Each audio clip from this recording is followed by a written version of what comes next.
Sikwamukele indabeni zehora lokuqala emini kusuku lwephasika kanti ke lezi ndaba nizethulelwa usakhiwo ngokwasokhela nazi ezinohlonze emini bebade.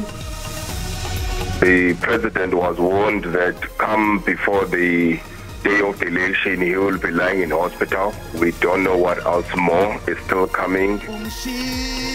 Lo wabengumengameli wezwe uJacob Zuma kanye nabaqaphi bakhe basinde engozini emoto izolo ebusuku ngesikhathi besuka enkandla belibangise eShowe lapho uZuma ke bekhankasela iqembu umkhonto wesizwe. Arriving here, we were told that a bus that was pulling a trailer went over the bridge. Liyaqhubeka uphenyo mayelana nengozi yebhasi okuphangalale kuyo amakholwa ngama-45 abisuke eGaborone elibhekise eMoria eLimpopo kuyogubha iphasika. Kuzoba impela sonto ematasa njengoba kunemidlalo ye-DStv Premiership eyisikhombisa kule mpela sonto ngemva kokuthatha ikhefu.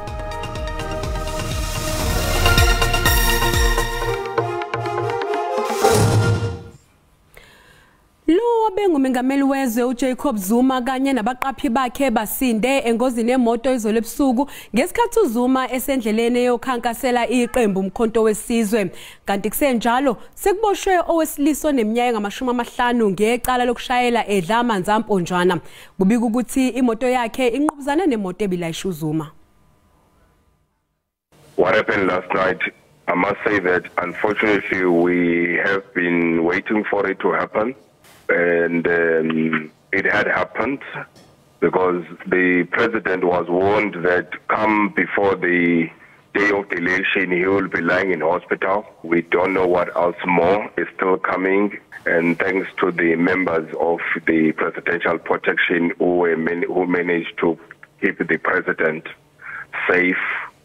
As the MK party in KwaZulu-Natal, we are highly concerned and we are registering this, particularly with the Presidential Protection Unit and the Minister of Police, and that the safety of the President has been highly compromised due to political interference in his safety, having his security reduced dramatically to put his life in danger.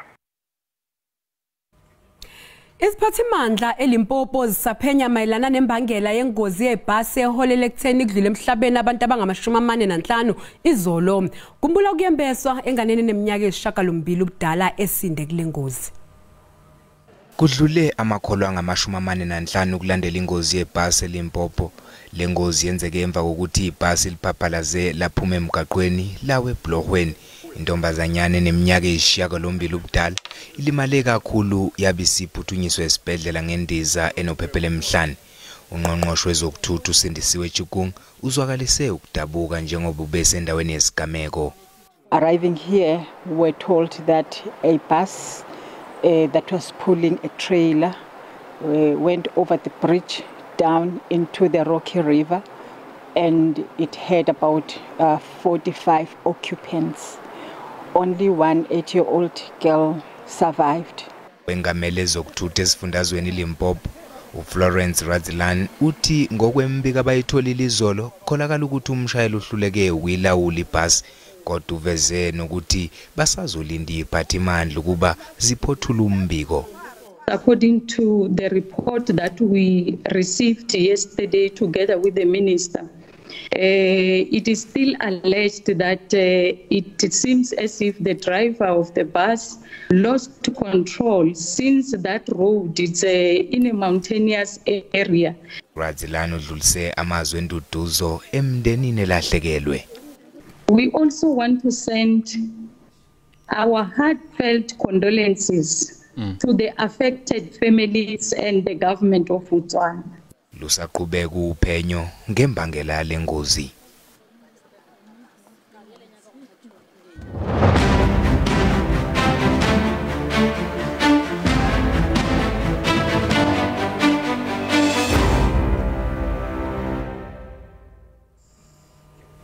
Umengameli wezwe uCyril Ramaphosa wethamela uqhubeka kwenkonzo ebandleni iGill Christian Church eMangaung Free State njengoba namhlanje uqhubeka izinkonzo ezahlukene zephasika.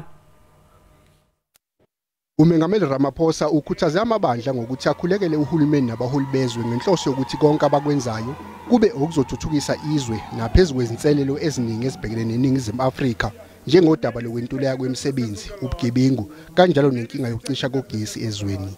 Re kopa hore le rapelle mmuso hore o tswelle pele le mosebetsi wa ona wa ho ntlafatsa South Africa.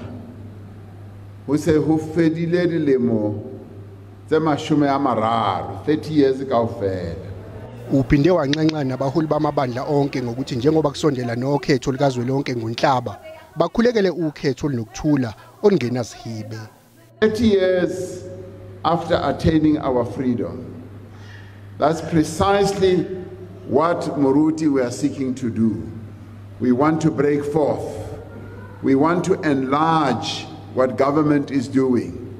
So we are here to say we would like the church to pray to strengthen the work that we are doing.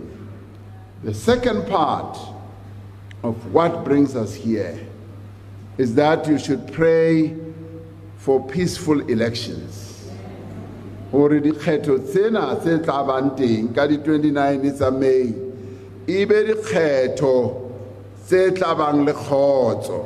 Ibandla i-Eagle Church Congregation nalo ledlulisele amazwi okukhalisana nemindeni yamakholwa angaphezulu kwama40 abhubhe engozini yebhasi eLimpopo abephikelele enkonzweni yePhasika eMoriya.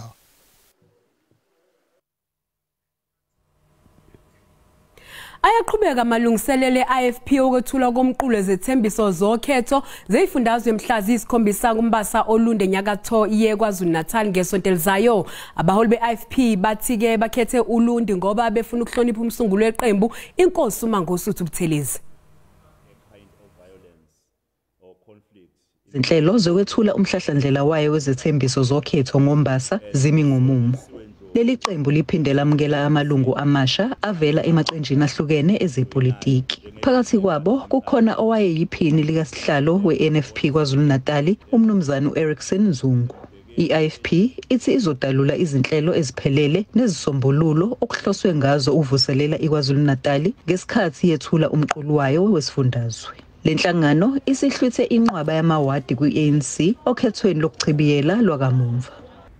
Iqembu lenkatha esifundazweni saZulu-Natal lizobe lizothula umqulu wezethembiso kulesi sifundazwe saZulu-Natal lapho ezobegxile khona ezinkingeni ezibhekene nabantu bakwaZulu-Natal njengoba sinomlando wokuphatha kahle lesifundazwe nakomasipala esibaphethe sinomlando ukuphatha kahle komasipala iningi labo laKwaZulu-Natal. Ikakhulukazi siyazi inkinga enkulu la esifundazweni abantu abasha abasebenzi. Njengoba sabona kuze kuxoyiza ngisho nodokotela, othisha bahleze emakhaya, onesi bahleze emakhaya. IIFP iphinde yagcizelela ikhwelo layo lokuthi kube nokuthula nozinzo esifundazweni njengoba kuyiwa okhethweni lukazwelonke ngoNhlaba. NginguNonhlakanipho Magwaza ezindabeni zeSABC eThekwini. Oyengumengameli wezwe uJacob Zuma ngeke kwazi ukumela iqembu umkhonto wesizwe okhethweni likazwelonke ngoNhlaba. Ikhomishana yezokhetho ithi lesinqumo sihambisana nomthetho othi laba bake bagwetshwa inyanga engaphezulu kwe12 bebhadla ejele abakwazi ukungenela ukhetho. uZuma usengakwazi ukwedlulisela lesinqumo kuze kubeke ngoLwesibili olizayo. Umholi okunguyena obekubhekwe ukuthi amele MK usenqatshelwe ukuba angenele ukhetho. Lokhu kuhambisana nomthetho sisekelo okubeka kucace ukuthi nanoma ubani oke watholwa enecala wagwetshwa ngaphezulu kwezinyanga eziyishumi akufanele angenele ukhetho. He was just one of many others that were being objected to. In his case, yes, we found that the objections that were before us were meritorious, and we upheld. Kusenjalo amalungu eRI South Africa amashe ngaphandle kwamahhovisi eIEC esola isigungu sekhomishana ngokwakhipha ohlwini lokuvotwa ngaphandle kwencazelo. 16 60 days before the elections, we are being told that it is an administrative error and we've been removed from the national ballot. We find this to be nefarious, we find this to be unfair, and the fact that it had to get to us coming here to demonstrate in a peaceful march to say why were we removed. We don't understand why young people in this country must continue to be subjected to these sort of things. Kodwa i-IEC thamanye amaqembu ezombusazwe azange alandele imigudu efanele yokungenela ukhetho. When you contest the elections of the National Assembly, you've got to have candidates on the national to national part of the ballot, as well as at least one regional to national. They did have candidates on the national to national. They did not have a candidate on the regional to national. Mbukeli sathi qetolo kanti masibuya sizophathela uWT. Njengoba nje sibona amaphoyisa enkanise kangaka la ku N3 nakweminye imigwaqo akhona lokho kukhombisa khona ukuthi isandla sesiqinise kakhulu. Abezokuphepha abaphume ngothi emgwaqeni yakuleli njengoba inkulungwane zabantu zilibangise eindaweni ezehlukene ukuyogubha iphasika.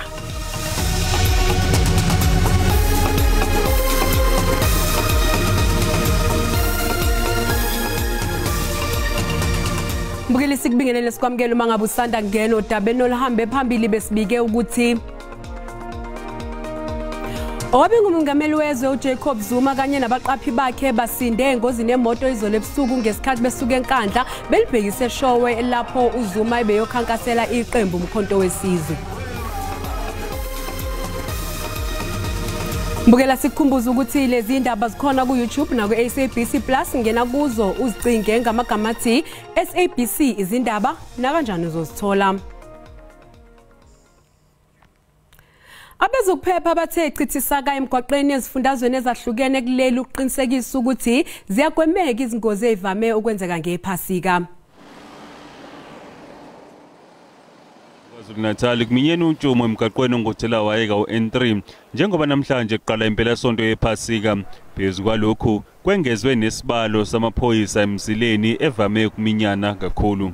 Njengoba nje sibona amaphoyisa enkanise kangaka la ku N3 nakweminye imigwaqo akhona lokho kukhombisa khona ukuthi isandla sesiqinise kakhulu kulama holiday uqinisekisa ukuthi abantu baphephile emgwaqweni. Kodwa njengoba ubona kukhona namaphoyisa amaningi kwa SAPS ngoba sifuna ukuthi sithi siqinisekise ukuphepha kwabantu emgwaqweni sibe siqinisekisa nokuthi siyalwa nobugebengu. Esifundazweni iEastern Cape abomthetho bathi kumnyama kubomvu bazoqinisekisa ukuthi umthetho uyalandelwa. We have no tolerance against those who break the rules of the road. People will be arrested. We urge, motorists and pedestrians for all to ensure that the rules of the road are obeyed, and for people to know that road safety is each and everyone's responsibility in the first instance. And those who drink and drive will have no tolerance. They will be apprehended. There will be consequences for that, and people must ensure that their vehicles are in good conditions. They are checked before they travel. Esifundazweni eMpumalanga kuthiwa isimo siyalawuleka. The traffic volumes have gone significantly down as compared to yesterday. Although there's still traffic on routes like N3 because most people are trying, we believe, are still trying to make their way to KwaZulu-Natal. But then again, we are doing well. We haven't had any major crashes or incidences reported to us. But we continue to appeal to motorists to continue to obey the rules.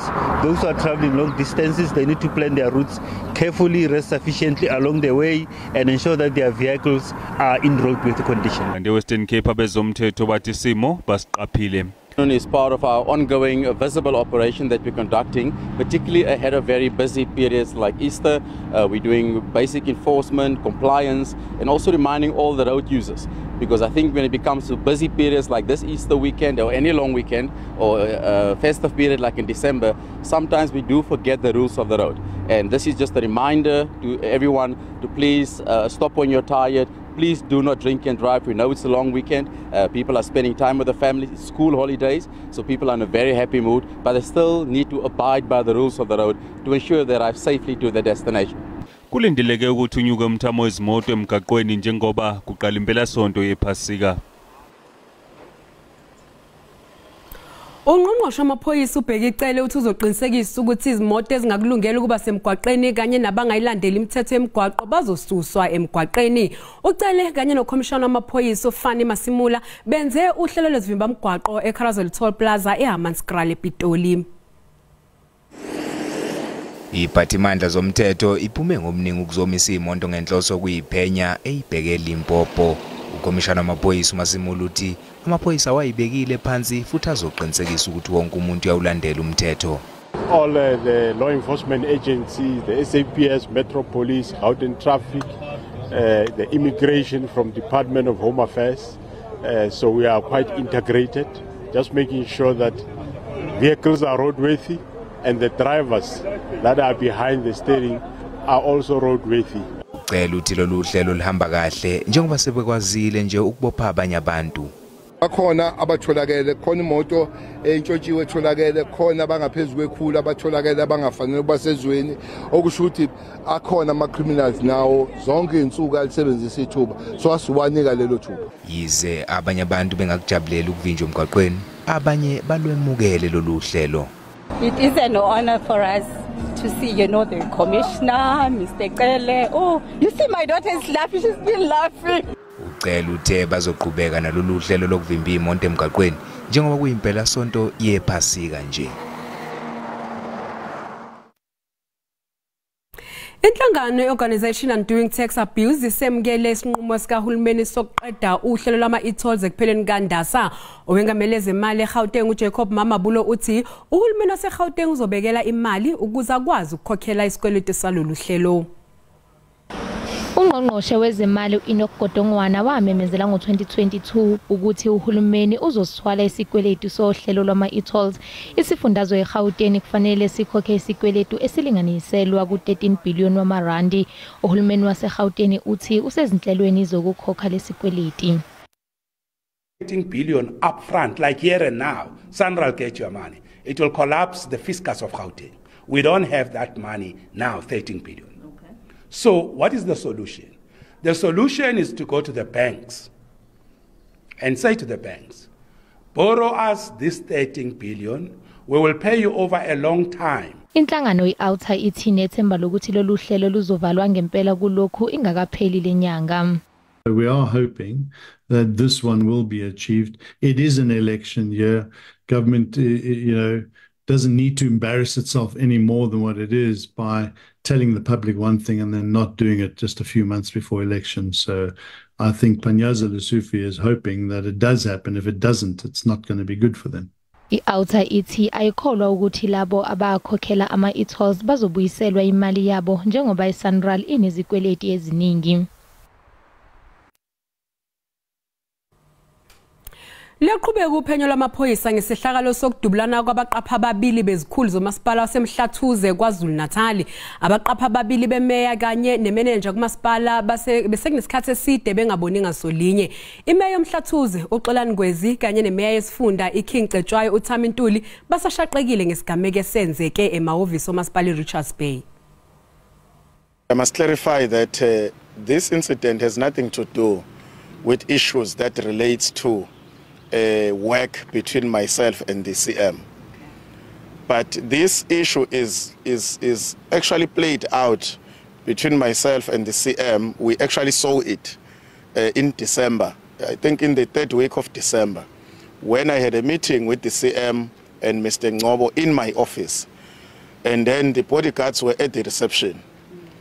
And then it's an incident that started there, that they had an argument on that day. And we actually saw the argument as I was walking the CM and Mr. Ngobo out of my office. We couldn't anticipate that such a thing can happen, especially amongst the people who are expected to be protecting the political leaders, including the city manager. Well, one was quite aware that there was once a misunderstanding. I remember that in some other time I intervened to try and put them together to say, you don't have, even if there's something, you are not seeing eye to eye, but you don't have to behave like this. And we never thought it continued after that. We send our condolences to the family. Usomlomo womkhandle kuruleni uNtsapse Ngitshibenga uphunyukile evotini lokungabethemba ubuholi bakhe nokho usivuyile ngodwana obeyimeya yomkhandle yena ukhishiwe kwelinye ivoti lokungamethembi yize amalungu eqembu iANC neDA engavotanga kukhona idlanzana lamalungu eANC eliphikisene nalesi sinqumo. Amakhansela ngama-47 avotele ukumkhipha esikhundleni ngodwana kwathanga ama-32 avotela ukumgcina. Amaqembane ezihlalo eziningi emkhandlwini awazange avote nokubeka ikusasa likaNgodwana ezandleni zamaqembu amancane. Ngodwana we-AIC uthudumele ngamalungu e-ANC angavotanga.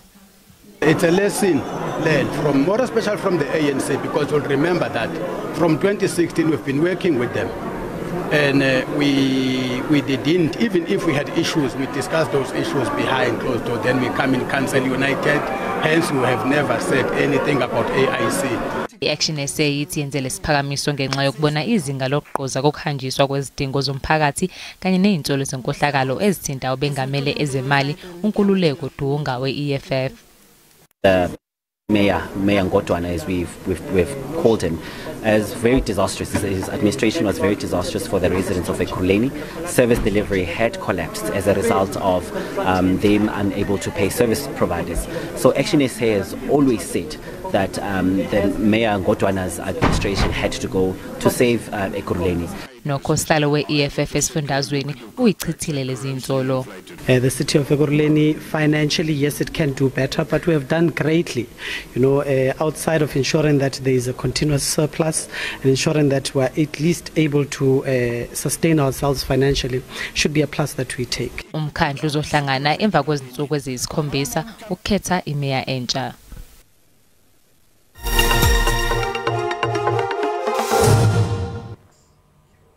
Kuzoba impela sonto ematasa njengoba kunemidlalo ye-DStv Premiership ezikhombisa kule mpela sonto ngemva kokuthatha ikhefu. Eminye imidlalo emikhulu ku-DStv Premiership kule mpela sonto ozoba uphakathi kweSekhona United ne-Orlando Pirates ehlele endaweni yesibili kulog. Lo mdlalo uzobanjelwa enkundleni iPeter Mokaba ePulukwane eLimpopo. Umqeqeshi weSekhona uLihlohonolo Losiyema ukwazile ukuguqula izinto njengoba leli qembu selinqobe imidlalo emine ilandelana yashana amagoli ayishagalolunye. For us as Kukuni, we want to take one game at a time. We just making sure that we collect as many points as we can from this last few games that are left. Kusenjalo iKaizer Chiefs izobheka ukwenza kahle emva kokuguqiswa iOrlando Pirates emidlalweni wokugcina eqaleni kwenyanga. iChiefs izotholana phezulu neCape Town City enkundleni eAthlone eKapa. Our start hasn't been great the second half. So opportunity to fix certain areas of our game that I think are extremely important. Kweminye imidlalo iStellenbosch izotholana phezulu neRoyal AM kuthi Golden Arrows ibhekana neRichards Bay United. Munye umdlalo ngesonto kanti uzotholana phezulu eCape Town Spurs neMoroka Swallows. Mbukeli umhlahlo wesimo sezulu uyalandela emva kwekhefu.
Sisibeka lapho ke indaba zehora loqala emini siyabuya futhi ngehora lesikhombisa sobe sagiya ngalo Olga Magebe yakwasokhelela inkosazana uManzuzu umshazi kaNishada kaMaqhoboza kuze kube ngokuzayo fisa eliphasike lihle neliphephile.